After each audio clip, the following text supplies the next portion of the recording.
शिवा शिवाय विष्णु रूपाय विष्णु शिवा रूपी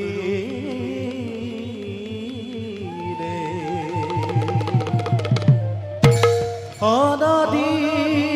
अनादिरादिरो गोविंद सर्वकारण कारणमः सर्वकारण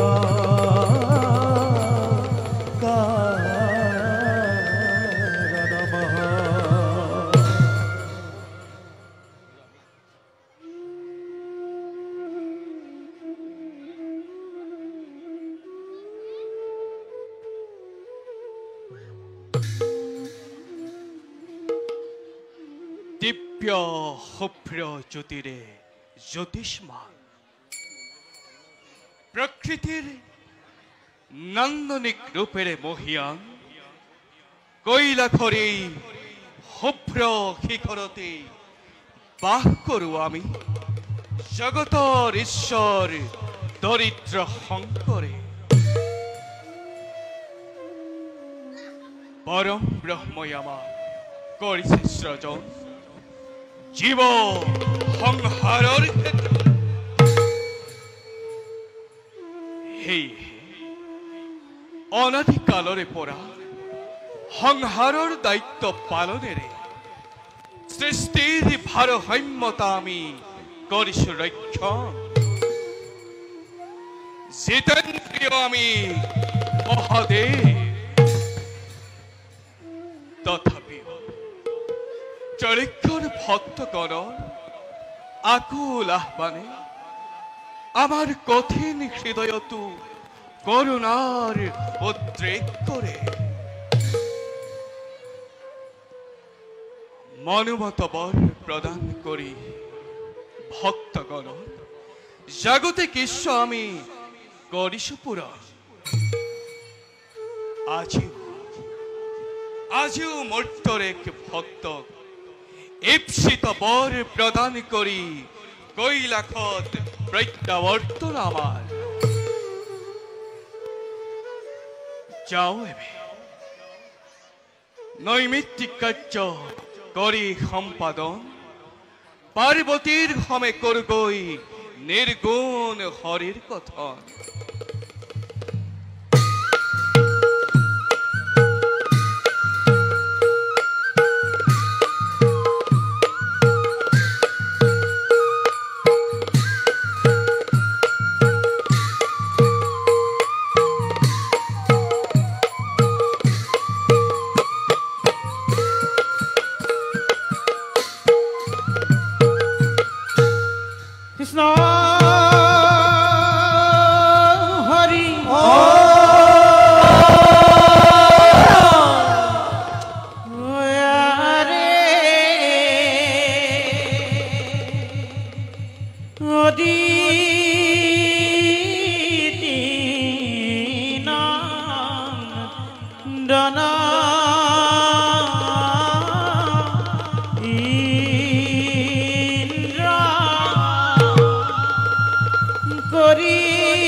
এই অমরাবতীপুরর অধীশ্বরময় দেবরাজ ইন্দ্র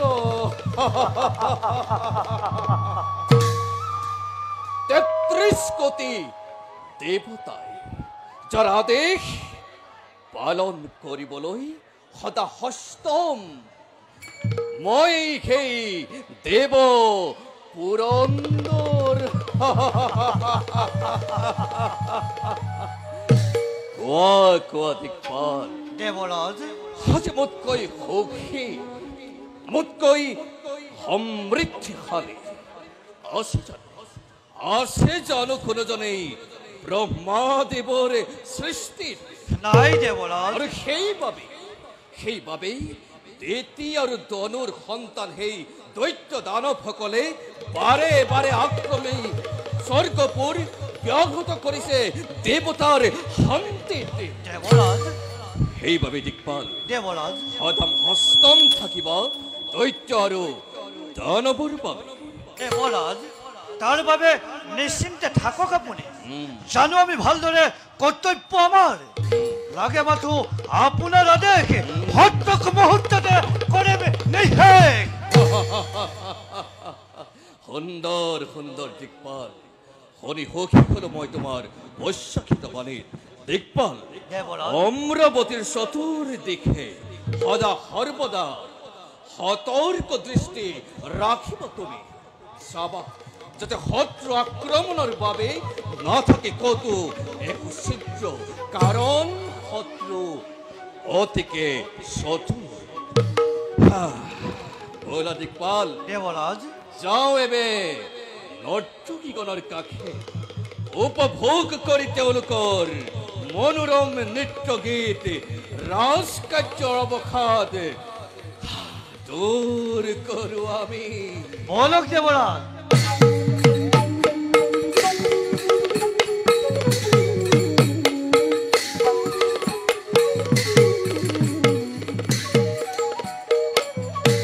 কৃষ্ণ হৰি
শনি গ্ৰহৰ অধিপতি নাম মোৰ শনি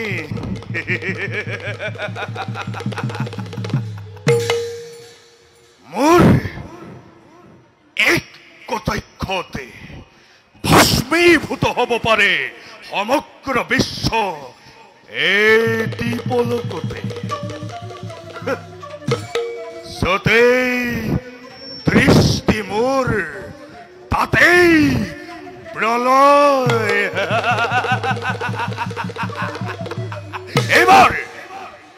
এইবাৰ পূৰ্ণ দৃষ্টি ৰাখিম মই অযোধ্যা ৰাজ্যতে অহংকাৰী ৰাজা দশৰথে এই শনিক পূজা নকৰাৰ প্ৰতিফল পাব হাতে হাতে এই পৃথিৱীৰ স্বাৰ্থপৰ মানৱ সমাজে অন্য দেৱতাকে পূজা কৰে দৰ্শন পাবৰ বাবে কিন্তু এই শনিক পূজা কৰে দৰ্শন নাপাবৰ বাবে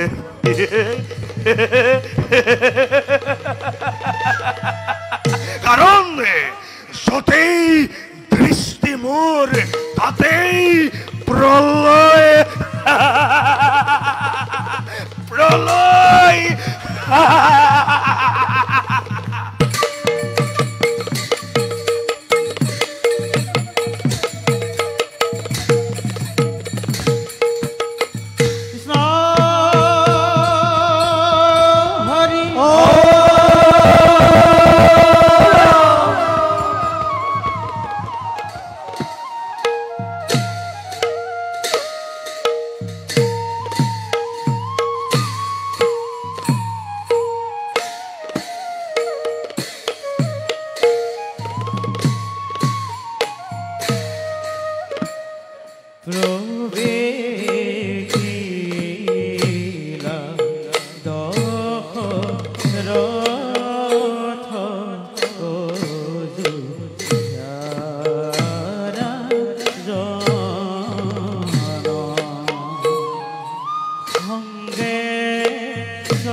প্ৰণাম মহাৰাজ।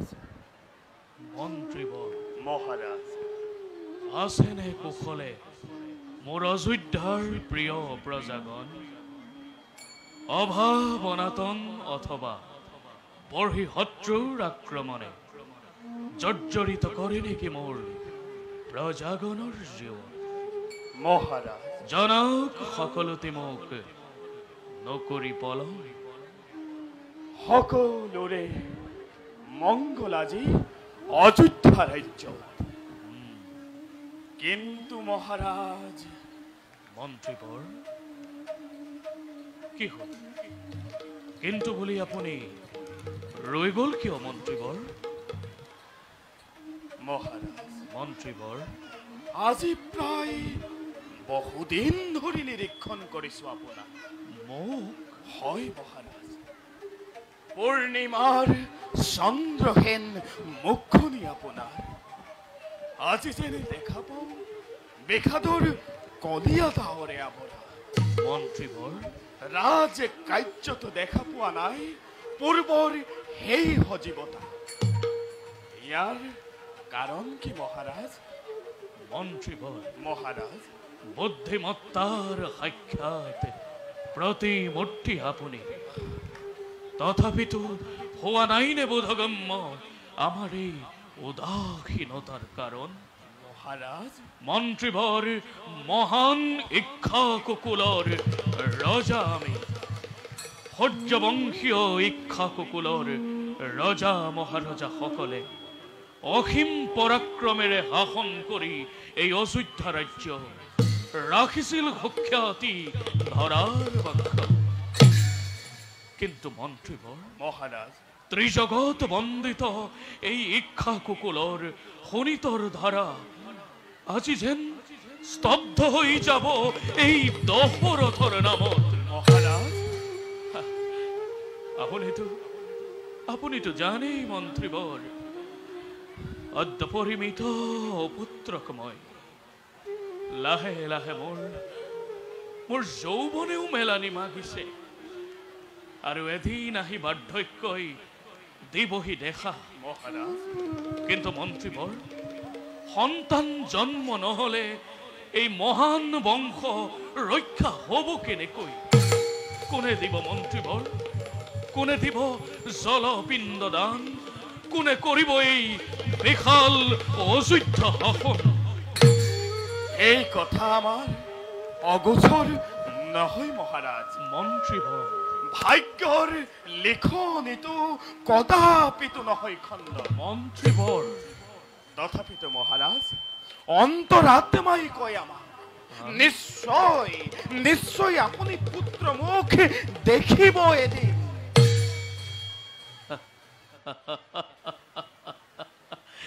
নিশ্চয় পুত্ৰৰ মুখ দেখিম এদিন।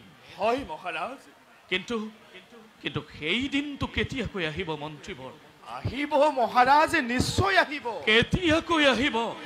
আহিব মহাৰাজ। আপুনি জানে মন্ত্ৰীবৰ, মহাৰাজ, এই কথাবোৰ ভাবি ভাবি মই কেতিয়াবা বৰ অস্থিৰ হৈ পৰো মন্ত্ৰীবৰ। মই বৰ অস্থিৰ হৈ পৰো। এই কথাবোৰ ভাবি ভাবি মই যে কিমান নিদ্ৰাবিহীন ৰজনী যাপন কৰিছো, মই আপোনাক কেনেকৈ বুজাম মন্ত্ৰীবৰ? বুজো মই আপোনাৰ অন্তৰৰ মনোবেদনা, মন্ত্ৰীবৰ, বুজি পাওঁ উদ্বেগৰ কাৰণ। কিন্তু মহাৰাজ, সদ্যহতে আপুনি সন্তানৰ চিন্তা পৰিহাৰ কৰি চিন্তা কৰক অযোধ্যাৰ শত শত প্ৰজাগণৰ কথা। মন্ত্ৰীবৰ, হয় মহাৰাজ।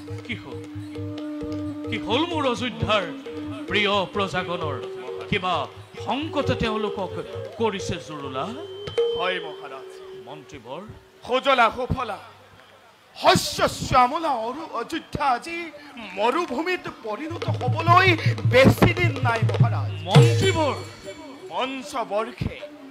পঞ্চবৰ্ষে অনাবৃষ্টিৰ বাবেই অযোধ্যাৰ বিশেষকৈ দক্ষিণ প্ৰান্তত প্ৰজাগণে অন্নৰ অভাৱত ৰাজ্য ত্যাগ কৰিবলৈ কৰিছে আৰম্ভ। মন্ত্ৰীবৰ, ইয়াৰ এটা ব্যৱস্থা কৰক মহাৰাজ, ইয়াৰ এটা ব্যৱস্থা কৰক।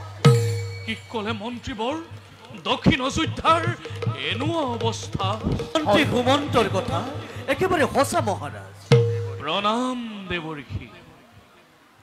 ৰাজন, প্ৰজাগণৰ কথাটো দূৰৰে কথা, আজি অযোধ্যাৰ দক্ষিণ প্ৰান্তত শুনিবলৈ নোপোৱা তুমি পশু পক্ষীৰ মাত। সকলোৱে কেৱল তোমাক ৰাজন, তোমাক ধিক্কাৰ দি অযোধ্যা ত্যাগ কৰিছে চিৰদিনলৈ। ইয়াৰ কিবা এটা সুব্যৱস্থা কৰা সূৰ্যবংশী ৰাজা দশৰথ, নহলে কিন্তু অযোধ্যা নামৰ শ্মশানৰ হে গৰাকী হবা তুমি। দেৱঋষি, ৰাজন, কি কলে? জন্মভূমি ত্যাগ কৰি মোৰ অযোধ্যাৰ প্ৰিয় প্ৰজাগণে, ত্যাগ কৰি পশু পক্ষীগণে ধিক্কাৰ দিছে এই ৰজা দশৰথক। হয় ৰাজন, এয়া মই কি কাৰ্য কৰিছো? মত্ত হৈ বিষয়ৰ ভোগ বিলাসত, উদ্বিগ্ন হৈ সন্তানৰ চিন্তাত নিজৰ সন্তান সদৃশ প্ৰিয় প্ৰজাগণক মই কৰিছো অৱহেলা। নহয় দেৱঋষি, ইয়াৰ নিশ্চয় মই কৰিম প্ৰতিকাৰ। দেৱঋষি, মন্ত্ৰীবৰ, ত্ৰিকালজ্ঞ আপুনি কৃপা কৰি কওক, কিয় বাৰু বৃষ্টিপাত হোৱা নাই আমাৰ অযোধ্যা ৰাজ্যত? ইন্দ্ৰৰ অধীন মেঘগণে কিবা সেইটো বৃষ্টিপাত কৰা নাই, তাক নুবুজি লোৱা। শুনা ৰাজন, দিওঁ তোমাক মই এটি হিত উপদেশ। কওক দেৱঋষি। প্ৰথমতে পৰিভ্ৰমণ কৰি তুমি অযোধ্যাৰ দক্ষিণ প্ৰান্তত দক্ষিণ প্ৰান্ত ৰাজ সাহায্য প্ৰদান কৰা ভোকাতুৰ প্ৰজাগণৰ মাজত, নিশ্চয় তাৰ পাছত গমন কৰি অমৰাৱতীপুৰে ভোটাগৈ দেবেন্দ্ৰ ক্ৰিয়াৰ কাৰণ। আৰু ৰাজন আছে তোমাৰ দুবাহুত অসীম শক্তি। নিশ্চয় দেৱঋষি। প্ৰয়োজন হলে সন্মুখ সমৰে পৰাজিত কৰি দেৱৰাজ ইন্দ্ৰক দৃষ্টিপাত কৰা তুমি অযোধ্যা ৰাজ্য। উত্তম উত্তম দেৱঋষি। নাৰায়ণ আপোনাৰ বাক্য শিৰোগত কৰি প্ৰথমতে যাম মই প্ৰজাৰ মাজত, প্ৰদান কৰি অন্ন বস্ত্ৰ মোৰ ৰাজ ভঁৰালৰ পৰা ৰাজন প্ৰজাগণৰ মই ৰাখিম জীৱন। নাৰায়ণ আৰু তাৰ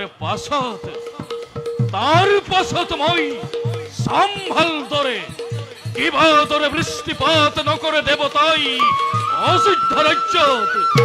দেৱঋষি দুবাহুত আছে মোৰ অপাৰ শক্তি। নাৰায়ণ প্ৰলয়ৰ ধুমুহা বোৱাই অমৰাৱতীপুৰে বাধ্য কৰিম দেৱতাক মই বৃষ্টিপাতৰ হেতু। হে দেৱঋষি, ৰাজন কৃপা কৰি মোৰালে দাসক কৰ্তব্য নিজৰ। অযোধ্যাৰ ৰজা প্ৰজা সবাৰে হৈ আপোনাৰ চৰণত জনাইছো শত প্ৰণিপাত। সর্বমঙ্গল মঙ্গল শিবে সর্বত সাধিতে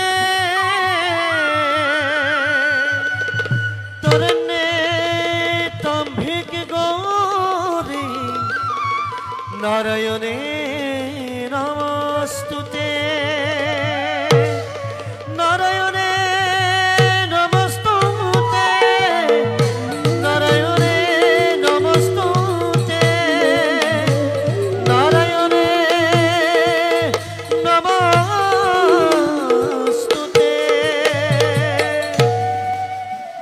কল্যাণমস্তু।